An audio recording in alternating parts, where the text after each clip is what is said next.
Bonjour tout le monde. Alors avant tout, si vous n'avez pas encore vu la vidéo de 59 secondes qui va apparaître là, où je parle de ce film en 59 secondes en résumé et sans spoiler, allez la voir d'abord parce que je ne vais pas répéter tout ce que je dis dans cette vidéo, et par contre je vous préviens, ici je vais spoiler. Ce film je vais le spoiler même un petit peu de A à Z.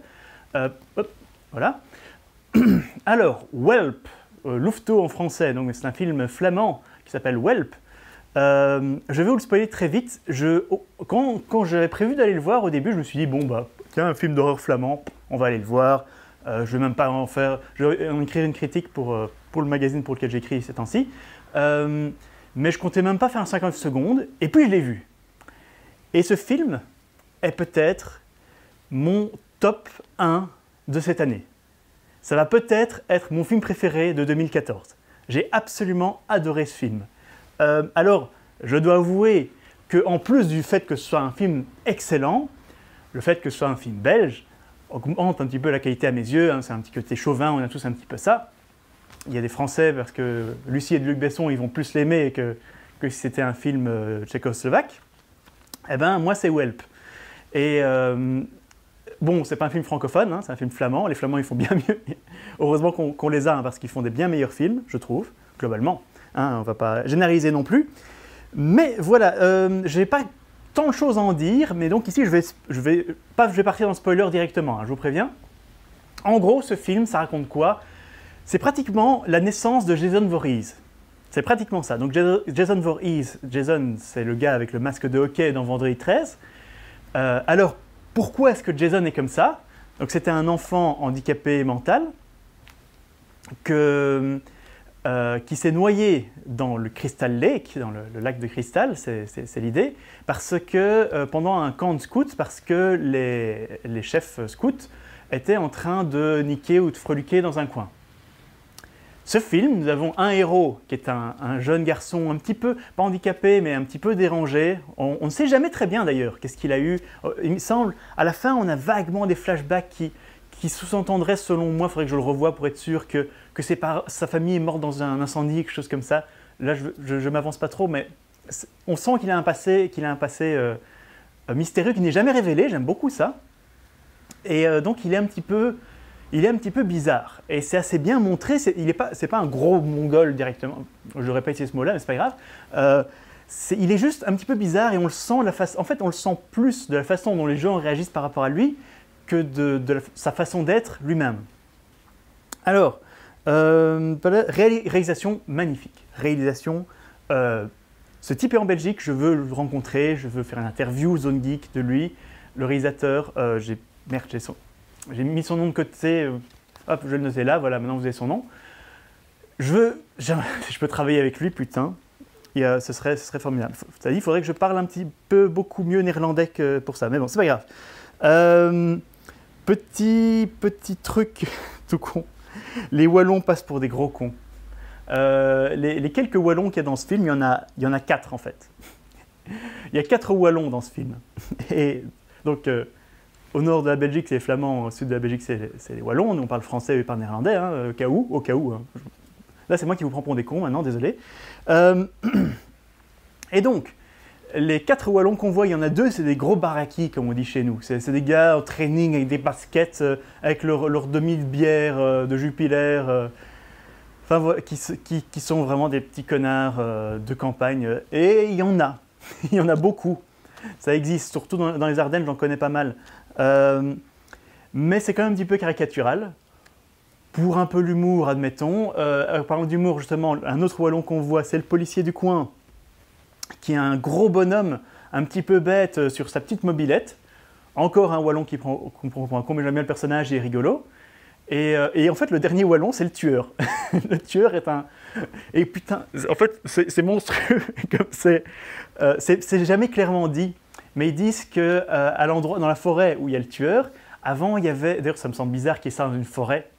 En Ardennes, ce serait plutôt du côté de Charleroi ou quelque chose comme ça, où c'est pas l'endroit propice, mais bon, c'est pas grave, c'est pas réaliste, mais c'est l'histoire. Donc, il y avait une usine de bus, je sais plus exactement, j'ai oublié, mais il y avait une usine de camions ou de bus, quelque chose comme ça. Et donc, c'est sous-entendu, je ne crois pas que ce soit clairement dit, mais c'est sous-entendu que le tueur est un ancien ouvrier de l'usine Wallon qui s'est fait virer. J'adore en fait, franchement. C'est vraiment jouer sur les clichés. Parce que ça arrive vraiment, oui, les usines en Wallonie qui ferment et on se retrouve avec 10 000 chômeurs de plus. Et donc c'est un ancien ouvrier wallon qui s'est fait virer et qui a construit des pièges partout dans les bois. Honnêtement, je trouve ça génial, mais vraiment génial. Donc c'est l'un des meilleurs slashers que j'ai vu depuis 15 ans. Vraiment. C'est un putain de bon slasher qui a une ambiance géniale. Il n'y a pas énormément de morts, je reviendrai dessus après. Il y a toute une partie où il ne se passe pas grand chose, mais moi j'ai vraiment pas ressenti la longueur, d'autant plus qu'il est assez court, je crois qu'il fait 83 minutes ou 87 minutes, quelque chose comme ça. Et l'ambiance est très très bonne, les personnages sont très bien construits. Parce qu'en fait, voilà, c'est comme je disais dans le 59 secondes, la plupart des personnages de slashers américains aujourd'hui, c'est des étudiants qui boivent, qui baisent, et ouais, et ils sont des gros cons, et ils vont se faire tuer, et on s'en fout. Ils sont pas intéressants. Ici, même le personnage qui est censé être antipathique, le chef scout, qui n'est pas un scout, ce sont des louveteaux, Balou. Donc le Balou qui est censé être un petit peu, entre guillemets, le méchant, il n'est pas totalement antipathique. C'est pas un mauvais chef scout. En fait, le truc, c'est qu'il est méchant avec le héros. Et donc, il nous paraît antipathique. Mais il y a plus que ça à son personnage. Et les autres chefs louveteaux, ils sont pas forcément méchants, ils sont crédibles, mais ils ont toujours un petit écart avec le héros. C'est très très bien fait. Il y a même un moment où on se pose la question, est-ce que c'est pas le héros qui est fou? Non, comme on est dans la partie spoiler, je peux le dire, non, c'est pas le héros qui est fou. Alors, donc, tout ce film est un énorme hommage à Vendredi 13, juste un petit détail parce que ça me revient à l'esprit, c'est l'intro du film d'ailleurs que j'adore. C'est donc il y a la fille qui se perd dans les bois avec le tueur à ses trousses. Et elle voit des voitures. Elle se dit « Oh mon Dieu, au secours, au secours !» Elle voit des phares pendant la nuit. Elle court. Et en fait, les phares de la voiture, c'est un système qu'a créé le tueur qui tourne avec des bruits de voiture pour attirer justement les gens qui s'enfuient devant lui à cet endroit-là. Je trouve ça excellent. C'est pas réaliste, mais on s'en fout. C'est un slasher. C'est excellent.